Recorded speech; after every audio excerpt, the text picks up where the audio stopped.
The Knights Templar, a secret brotherhood born in the throes of the Middle Ages, only to vanish after 2 centuries in existence.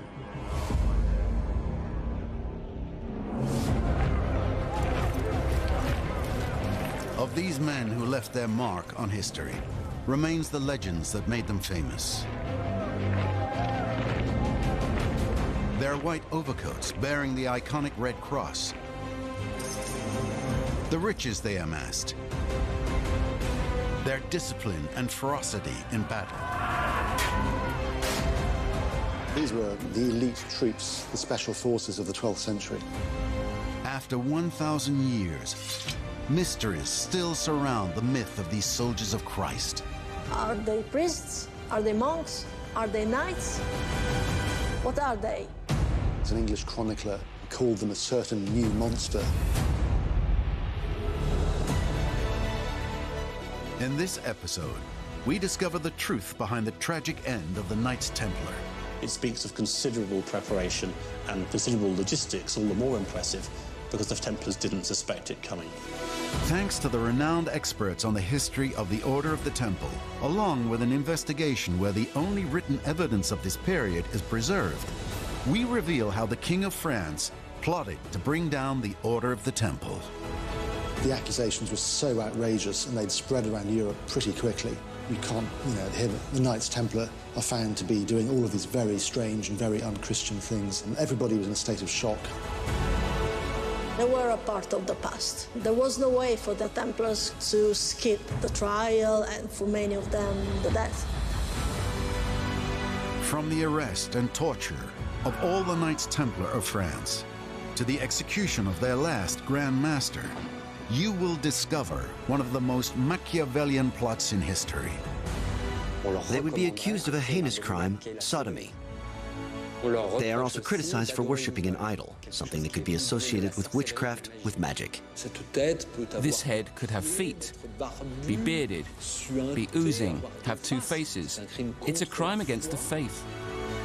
The Templars are accused of denying Christ. They deserve the stake. This is the true story of the assassination of the Templars.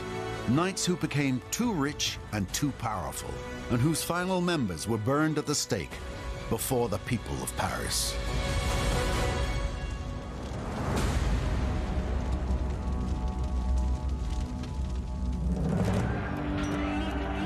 Acre, a city on the eastern Mediterranean coast, situated north of Jerusalem.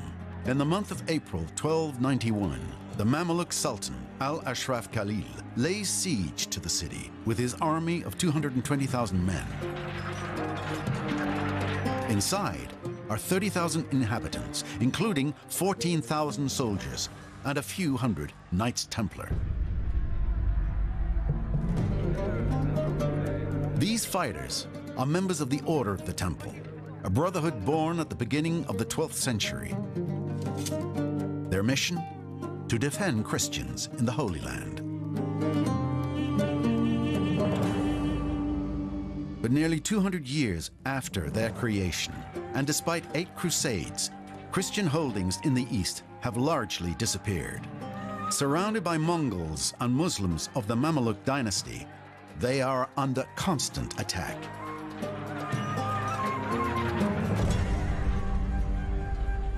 Acre is one of the last major Christian cities in the East. And it is here that the seat of the Templars has been for a century.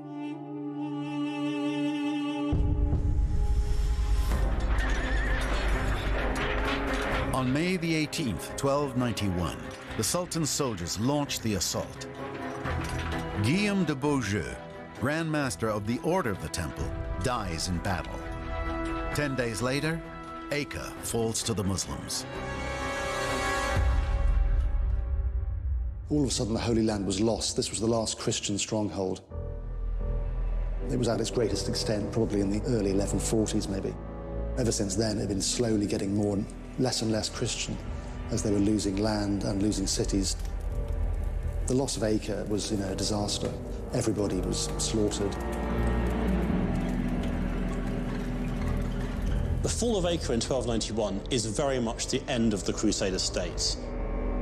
The few remaining towns and cities that are left to the Crusaders on the coast, they are evacuated almost immediately afterwards.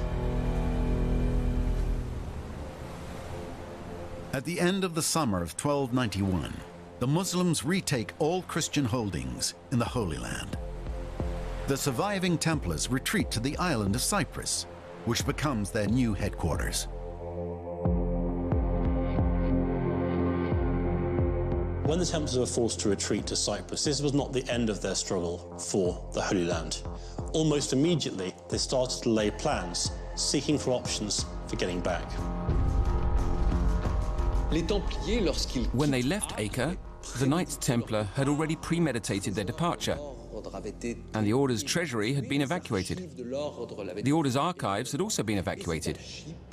And it was in Cyprus that a new Grand Master was elected in the early spring of 1292, Jacques de Molay. Jacques de Molay, 23rd Grand Master of the Order of the Temple, now in his 40s, having spent 20 years fighting in the Holy Land. Jacques de Molay è un guerriero. Jacques de Molay is a warrior. This is not a man of diplomacy. He is not good at politics. He is a soldier. He believes that the Temple Order can have only one mission, the war to defend Jerusalem and the faith. As the Knights Templar suffered a total rout, Jacques de Molay now faces an immense task ahead of him. The Templars had been founded as a crusading order to defend the Holy Land. So the loss of the Holy Land meant that suddenly the order had no reason to exist, effectively.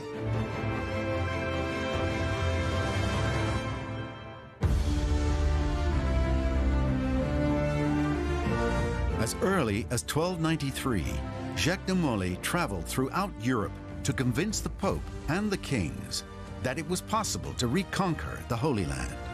For 15 years, he worked tirelessly to maintain an armed presence on the island of Cyprus, ready to go back into battle. In 1306, an event will alter the status quo. The new Pope Clement V commissions Jacques de Molay to write a report on the necessary conditions for possibly launching a new crusade. When Clement V wrote to him in 1306 to ask his opinion on a new crusade, we can assume that he was very happy with the circumstances, that finally this policy that he had supported for about 15 years was going to have a successful outcome.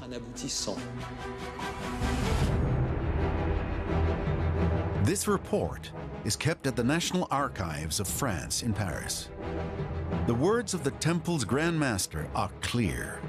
Jacques de Molay maintains the belief that Christians can return to the Holy Land. We must organize a great crusade to destroy the enemies of the Christian faith. If we could have 12 to 15,000 knights and 5,000 pedestrians with the help of God, we will be able to recover the entire Holy Land. I also recommend that you arm 10 ships as soon as possible.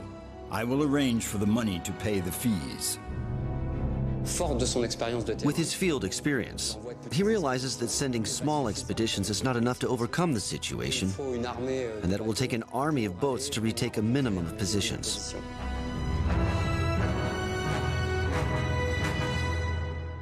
He sends his report to the Pope and leaves Cyprus at the end of 1306, arriving in France at the beginning of 1307. Jacques de Molay arrives in France, ready to do anything necessary to promote his new crusade. However, he doesn't know it yet. He will never again return to the East. He is the 23rd Grand Master of the Order of the Temple, and he will be the last. Behind Molay's back, two men have been plotting in secret over several months to realize one of the most Machiavellian plans in history, to bring down the Order of the Temple.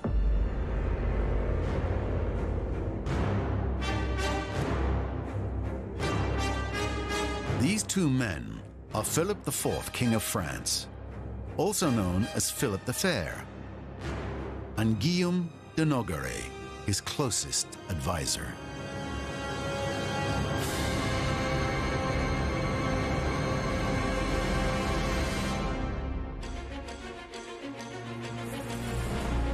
At the time, Philip the Fair has been king for more than 20 years. He is known as the Iron King. The personality of Philip the Fair was a mystery perhaps even more impenetrable than the mystery of the Templars, a man of terrifying intransigence and an appalling temperament. Philip the Fair is both authoritarian and a propagandist. He knows very well how to manipulate public opinion, a modern king. Alongside Philippe the Fair is Guillaume de Nogaret. Guillaume de Nogaret is a very versatile, royal civil servant. He manages economic affairs, financial affairs, political affairs, conflicts with local churches, with bishops. So he's kind of an all-around prime minister who has a global vision of the kingdom.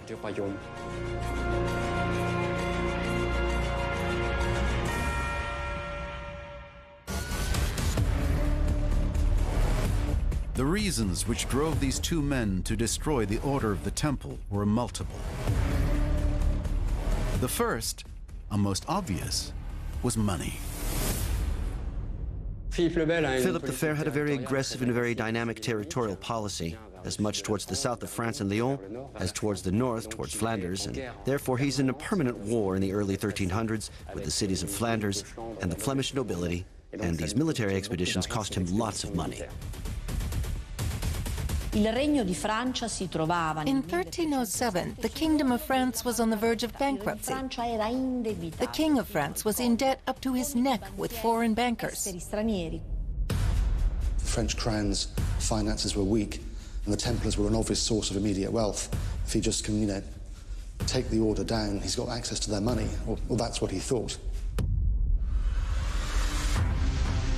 For Philip the Fair, given the disastrous finances of his kingdom, the money of the Knights Templar represents a windfall. However, the main reason which drove him to attack the Order of the Temple is more political. What the King of France is seeking at the beginning of the 14th century is to assert his authority at any cost over his country, and to the detriment of one man, the Pope. The Order of the Temple is a means for Philip the Fair to obtain above all else what he has sought since the beginning of his reign: absolute power. Philip the Fair is trying to create a new kind of state where the king is above anyone. Which means that a king is the main power in his land, and that he receives the power directly from God, not from the Pope. There was no need for the middleman, the Pope as a middleman between God and the king. Of course, the Templars could not fit in this new modern world, new vision. They were a part of the past. If Philippe's looking for a way to erode the powers of the Church, perhaps the Templars, who have a substantial presence in the Kingdom of France, become a viable target, particularly given the collapse of the position in the Crusader states only a few years previously.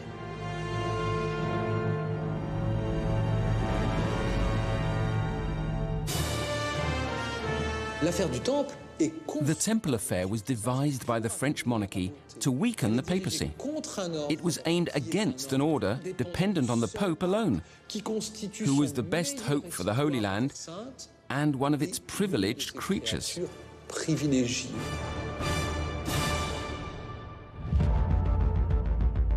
To take down the Templars, Philip the Fair and Guillaume de Nogaret carefully formulated their plan.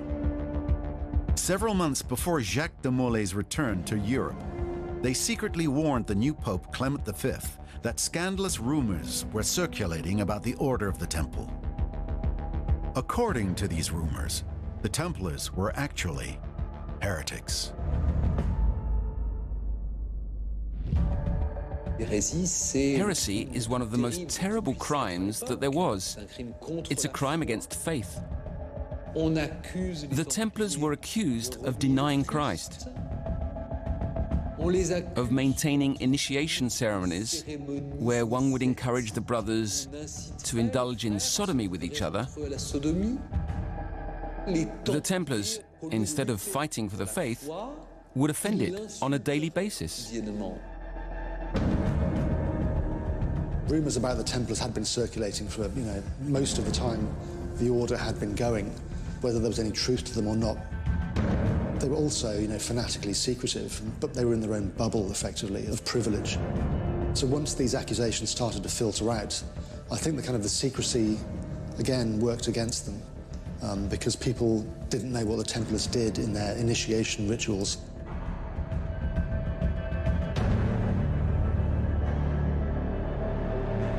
Guillaume de Nogaret collects testimonies, accumulates evidence, false evidence, constructs arguments, a list of possible accusations against the Knights of the Temple.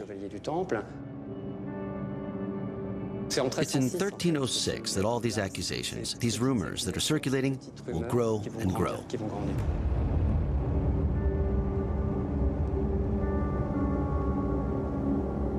Arriving in France, Jacques de Molay hears of these rumors, but is unaware that they originate from the king himself.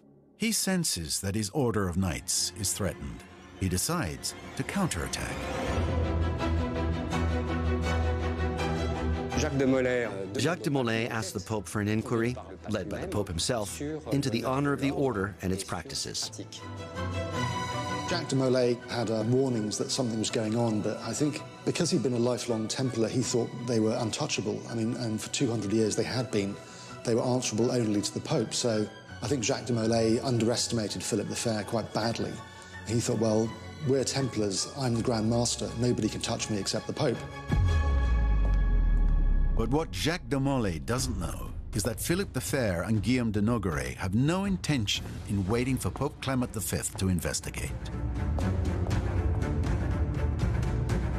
In the greatest secrecy, they have already drawn up an arrest order. Several original copies of this order are kept in the National Archives of France in Paris. Written in Latin, the words were chosen with the greatest care, and the charges are extremely serious.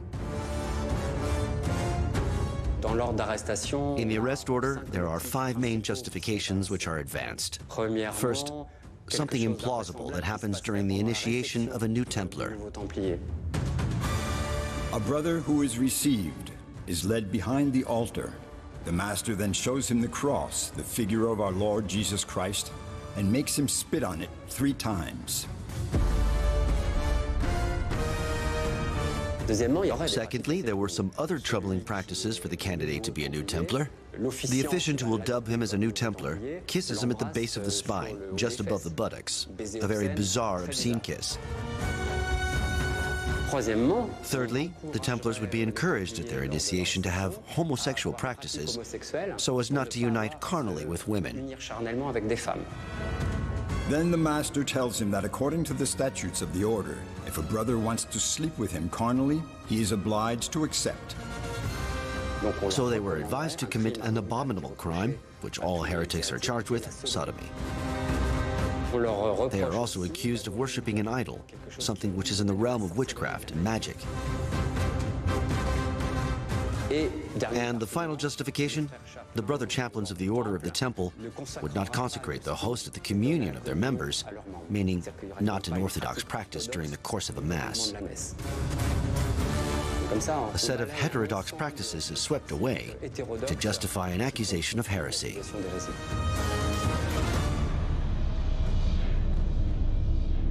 Whereas the truth cannot be fully discovered otherwise, and since a vehement suspicion has spread to all, we have determined that all the members of the said order of our kingdom shall be arrested without exception whatsoever, held prisoner and reserved for the judgment of the Church, and that all their property, movable and immovable, shall be seized, put under our hand, and faithfully preserved.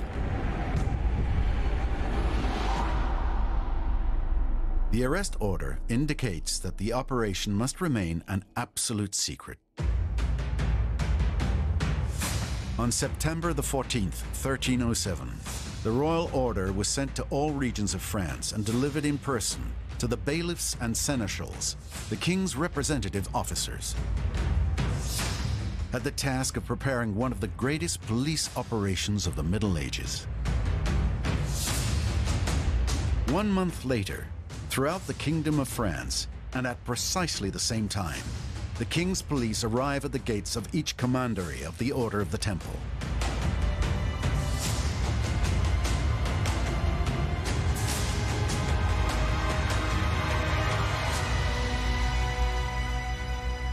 The Templars were arrested suddenly on the orders of Philip the Fair on Friday the 13th of October 1307. And this is thought to be the origins of Friday the 13th being unlucky. It certainly was a bad day for the Templars in France. They were all arrested at dawn throughout France. It speaks of considerable preparation and considerable logistics, all the more impressive because the Templars didn't suspect it coming.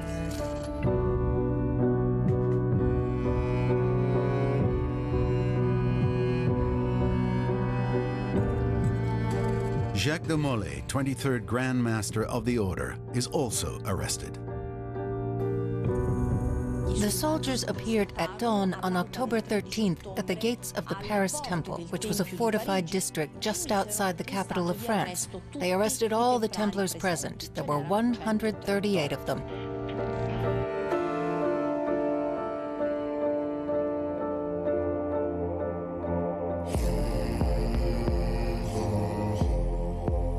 From that moment on, Philip the Fair and Guillaume de Nogaret knew that what they were doing was outside the law.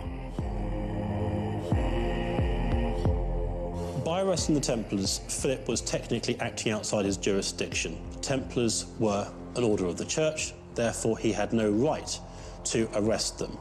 He, however, claimed to be acting in the Church's interests by arresting the order. That was how he justified what he did. In anticipation of any reaction from the Pope, the king's men must obtain quick and incontestable confessions. To achieve this, Philip the Fair and Guillaume de Nogaret have an unmatched method: torture.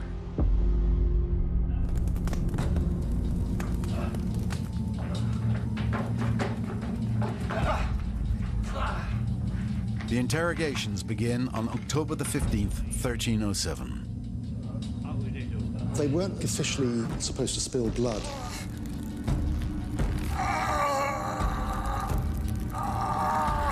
So what they would do, they would use the rack, so people would be stretched or arms would be dislocated. Squeezing fingers with, pliers and so on.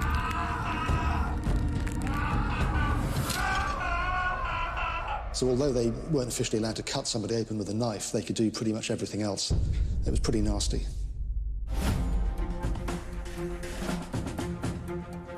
The record of the interrogation of the Templars arrested in Paris is preserved in the National Archives of France on a scroll of 44 goat skins sewn together, and on which are transcribed the confessions of the prisoners. On the scrolls, the signatures of the royal notaries in charge of writing the report are identified.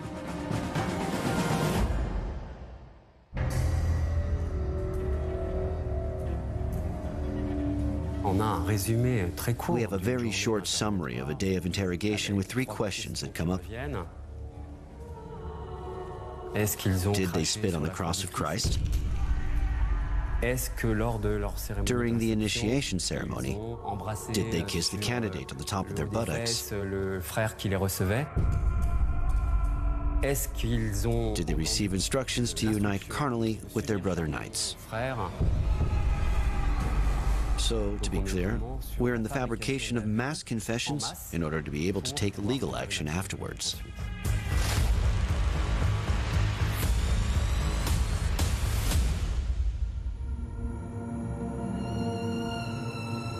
In the middle of the scroll is the interrogation report of the most important prisoner of the investigation,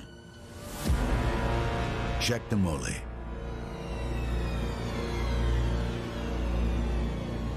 In the name of Christ, amen. May it be known to all that in the year of our Lord, 1307, the 24th day of this month of October, appeared before us Brother Jacques de Molay, Grand Master of the Order of the Knights of the Temple, present in person, who swore on the holy Gospels of God to speak the truth, pure, simple, and in its entirety.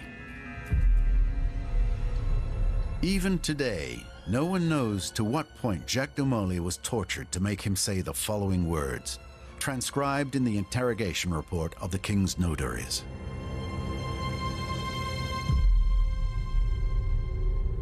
I, Jacques de Molay, was admitted to the temple at Beaune 42 years ago, and the one who admitted me brought a cross on which Christ was represented and commanded me to deny Christ, whose image was there. And I reluctantly did so. I was commanded to spit upon the cross, but I spat on the ground, only once. I was never told to unite myself carnally with brothers, and I never did. Jacques de Molay agrees to say, or rather said under torture, that yes, he was asked to deny Christ, and that he did so, and spat on the cross. That was enough for Guillaume de Nogaret to take out this text and say, voila, the Grand Master of the Order of the Temple has confessed. And in fact, depending on the level of resistance to torture of the Templars, they almost all confessed. In Paris, of the 138 Templars interrogated, only 4 refused to confess to the crimes of which they were accused. 121 confessed to having denied Christ, 111 to having spat on the cross, 109 to having carried out the obscene kiss on the top of the buttocks. Elsewhere in France, some Templars will also confess to having worshipped an idol called Baphomet.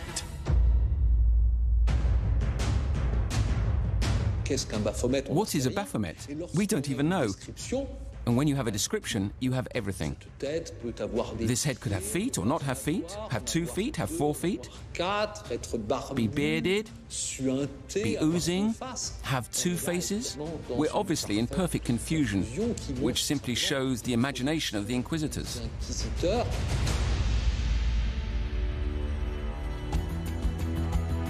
In all the regions of France, without exception, all Templars will confess to one or more crimes of heresy.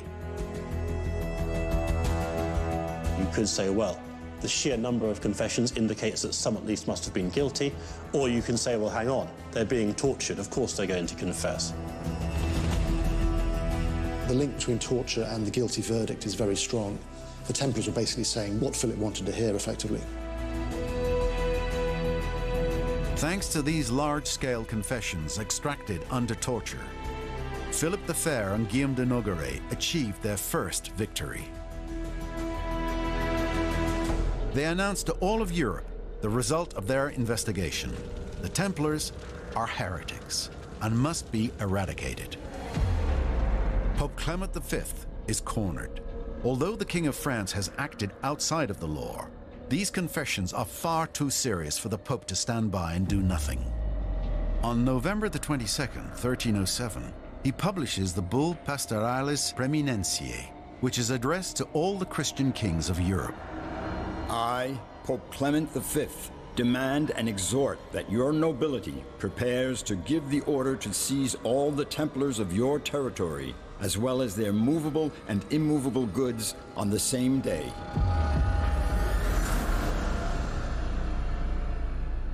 Clement V was confronted with an almost impossible situation. The Templars had already been arrested. Many of them had confessed under torture, and he probably was trying to save at least a part of the Templars as well. because the Templars of France, they were already condemned, and there was no way for them to skip the trial, and for many of them, the death.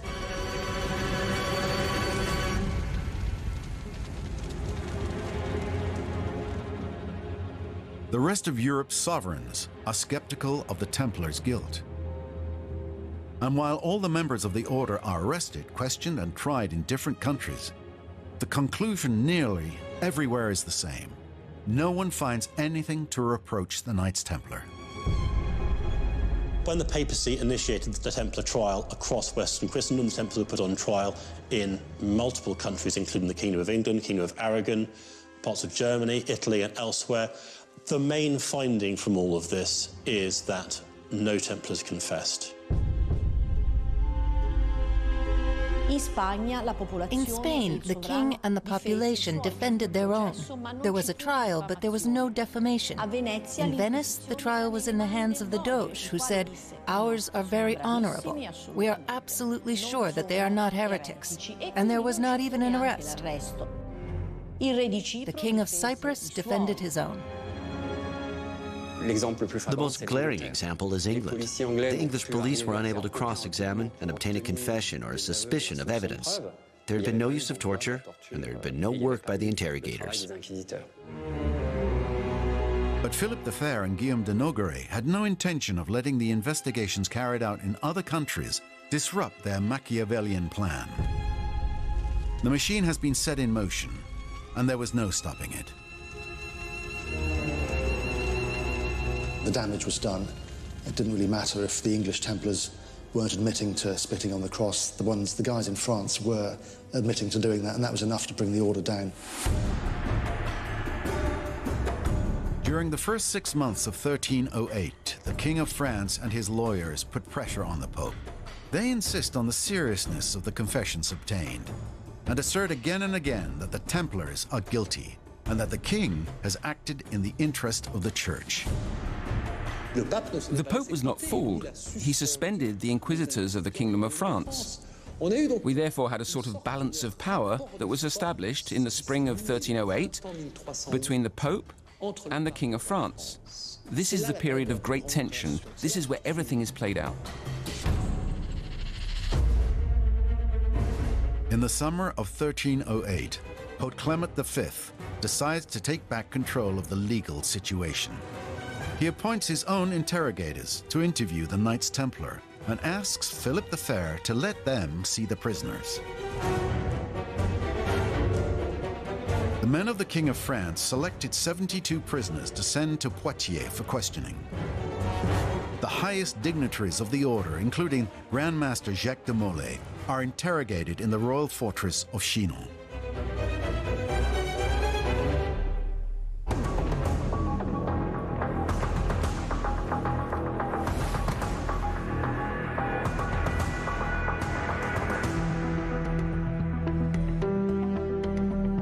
In the Vatican's Apostolic Archives, where all the documents of the history of the Holy See are preserved, the reports written by the cardinals in charge of the investigation of the Order of the Temple can still be found.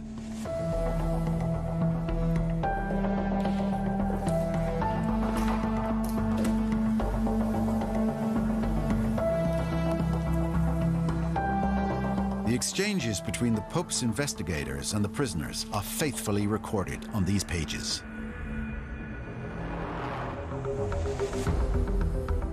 When they asked him, seeing that he regretted his actions, why he had agreed to do such things if they did not correspond with his faith, he replied that to enter the order, it was an obligation.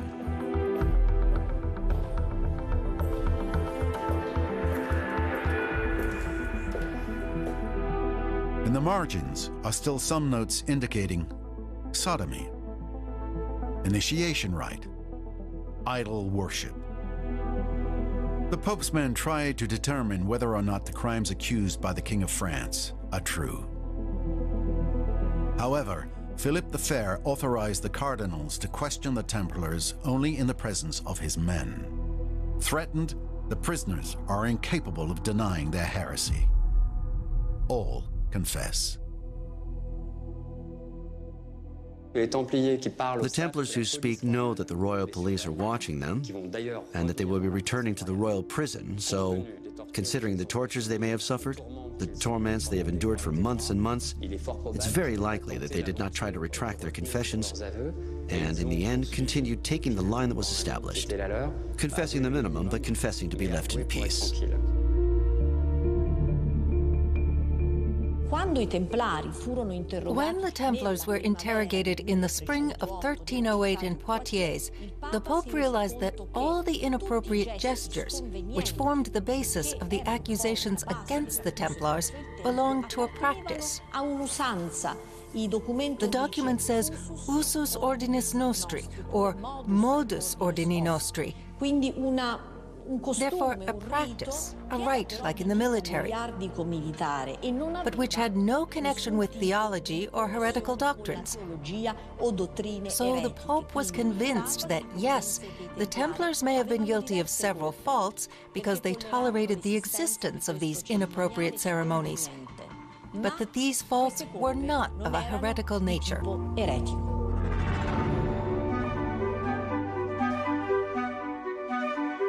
At the end of these interrogations, Pope Clement V decides to write down his decision concerning the dignitaries of the Order of the Temple, seen by his cardinals in the prison of Chinon. The original of this document, entitled the Parchment of Chinon, remained lost until the beginning of the 21st century.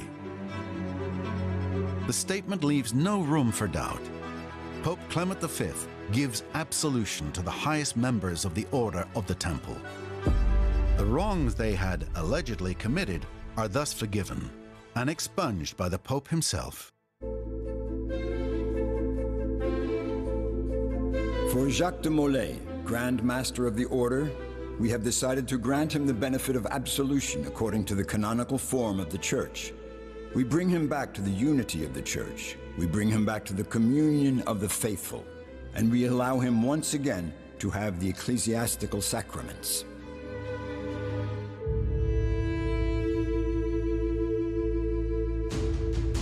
The Pontifical Commission in charge of instructing the trial of the Order of the Temple was set up in 1309.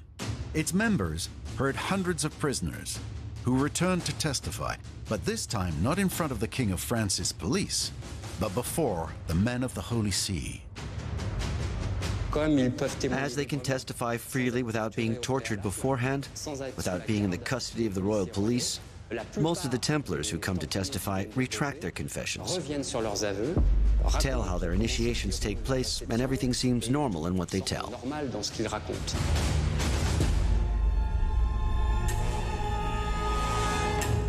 And like that, dozens of Templars testified before the Pontifical Commission, before the cardinals, by describing the tortures they suffered, by describing the deprivations to which they were subjected.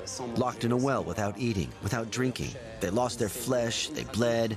They tell all their tortures, which sets in motion a new movement completely contradictory to the first interrogations, which is that the Templars admit none of the faults they are accused of, because they say that these are false accusations. Little by little, the defense of the Templars is organized. Faced with the increasing number of members of the Order who retract, Philip the Fair and Guillaume de Nogaret decide to strike back. Hard. Philip the Fair, his legal experts, seized upon this, saying that these Templars who had confessed had been reconciled. And now that they denied, they have thus relapsed. They return to their heresy. And for returning to their heresy, they deserve to be burnt at the stake. In May 1310, 54 Templars who retracted their confessions were sent to be burned at the stake at Porte Saint-Antoine in Paris.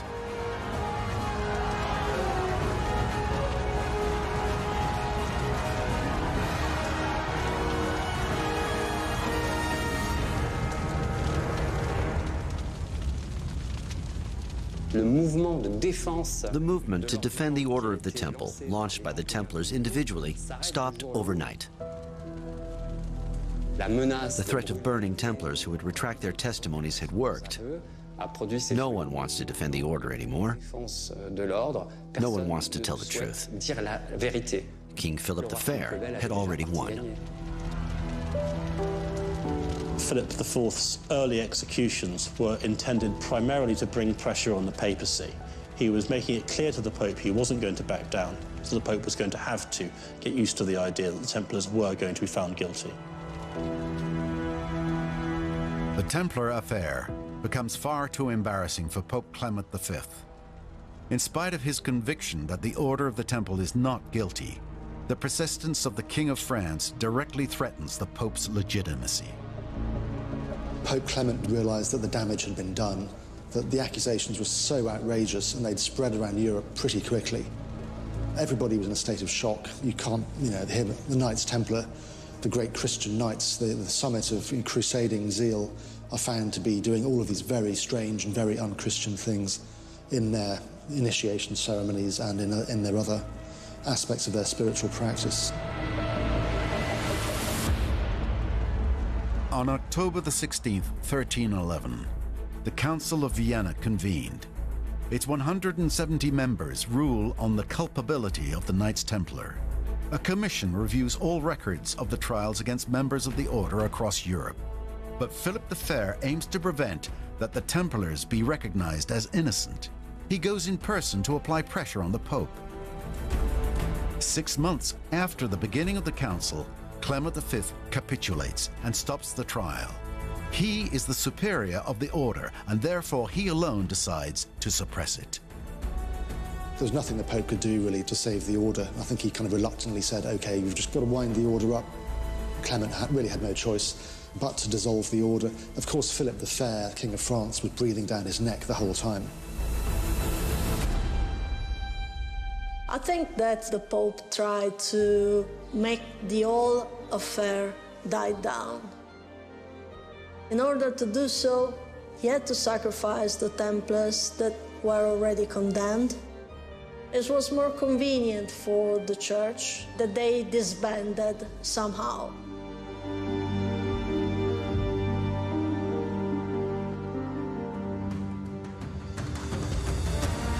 On March the 22nd, 1312, the Pope signs the papal bull, Vox in Excelso, officially dissolving the Order of the Temple. Considering the grave scandal that all this has brought to the surface and the horrible deeds perpetrated by a very large number of brothers, I have decided to abolish, not without bitterness and pain in the heart, the Order of the Knights Templar, its state, its uniform, and its name, and I subject it to a perpetual ban, expressly forbidding anyone from now on to enter this order, to wear its uniform, and to impersonate a Knight Templar.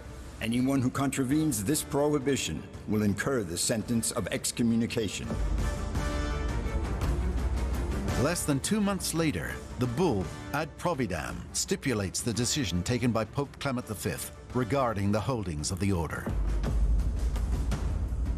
All their belongings, whether overseas or on the continent, in any part of the world, their villages, lands, barns, places, rights of justice, income, and all other movable and immovable possessions that depend on the Templar houses are to be turned into the Order of St. John of Jerusalem.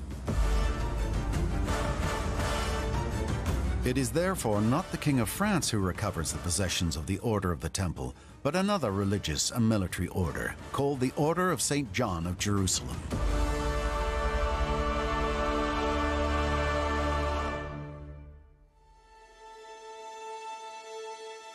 "192 years after its creation in 1120 in the Holy Land, and less than 5 years after the spectacular arrest of all the Templars of France by the men of Philip the Fair, the Order of the Temple disappears.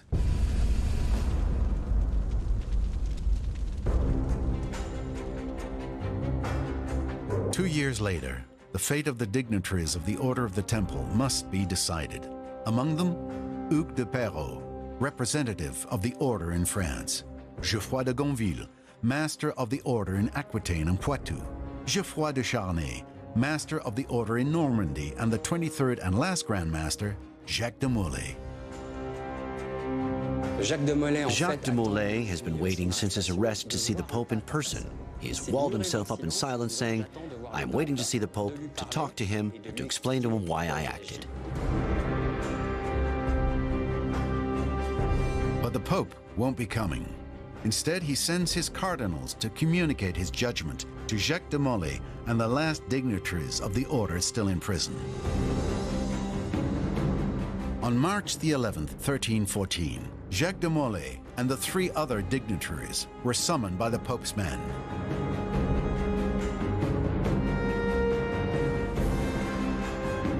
The Templar Grand Master Jacques de Molay had been in prison for 7 years. I think he was clearly an old and confused man. And eventually he was given the choice of, again, confess or be burnt at the stake.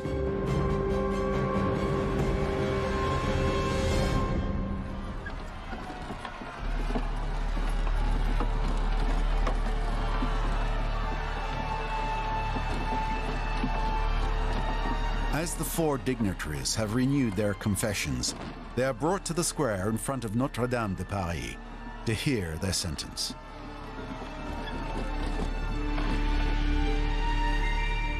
In front of the population and in the utmost silence, they are officially sentenced to life imprisonment.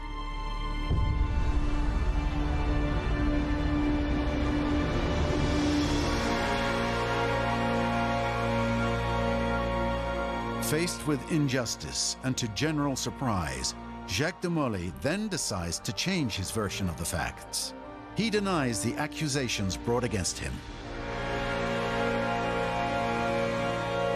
Jacques de Molay and Geoffroy de Charnay both retract their confessions in the presence of the Pontifical Commission, in front of the king's men, in front of the population, signing their death warrant.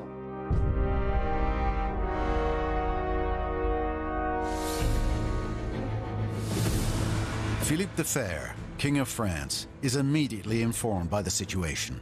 Without waiting for the approval of the cardinals, he has a pyre erected on an islet at the end of the Ile de la Cité. Jacques de Molay and Geoffroy de Charnay are burned at the stake that same evening. De Molay refusing to confess again and being burnt at the stake is a tragic end, but it's also hugely symbolic, hugely powerful in the sense that his willingness to be burnt at the stake, it's almost like the only thing he can do to get one over on the French king, really. This is his one powerful card left to play, is to go to the stake. On that day, the course of events is retold in a poem written by Geoffroy de Paris, a chronicler of the royal chancellery. The master has unclothed himself without any fear. They took him to bind him to the stake, but he said to them as follows, "Lords, at least let me join my hands a little, and to God make prayer. I see here my judgment where death suits me freely. God knows who is wrong and who has sinned. Misfortune will soon come to those who have wrongly condemned us. God will avenge our death. Know that all those who are contrary to us, by us will suffer."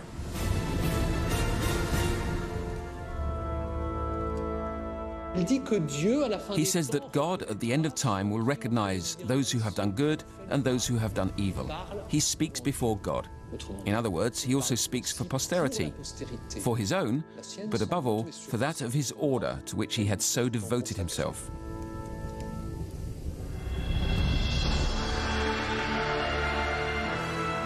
Long after, legend would have it that these words pronounced by Jacques de Molay were at the origin of the curse that would strike those who caused his fall, and that of the Order of the Temple.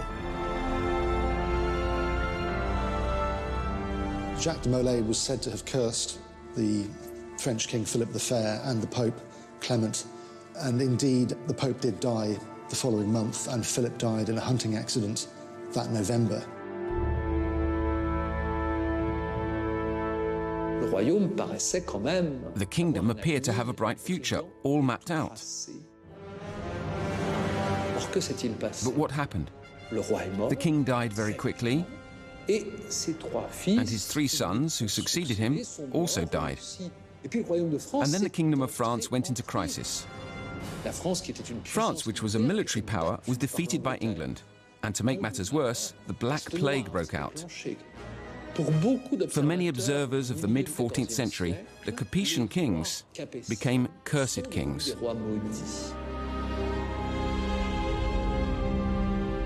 As all the sons of Philip the Fair die very quickly, it is almost like an erasing of his family, almost like a revenge on behalf of the massacred Templars.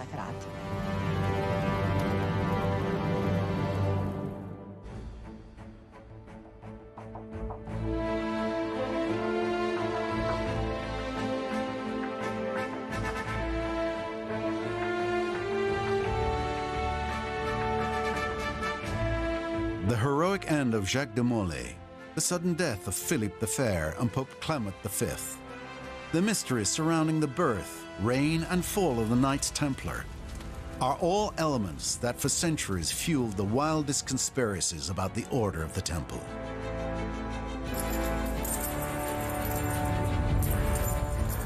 Here we have an order that is at the heart of the relationship between Christianity and Islam for a substantial period of time during the Crusades.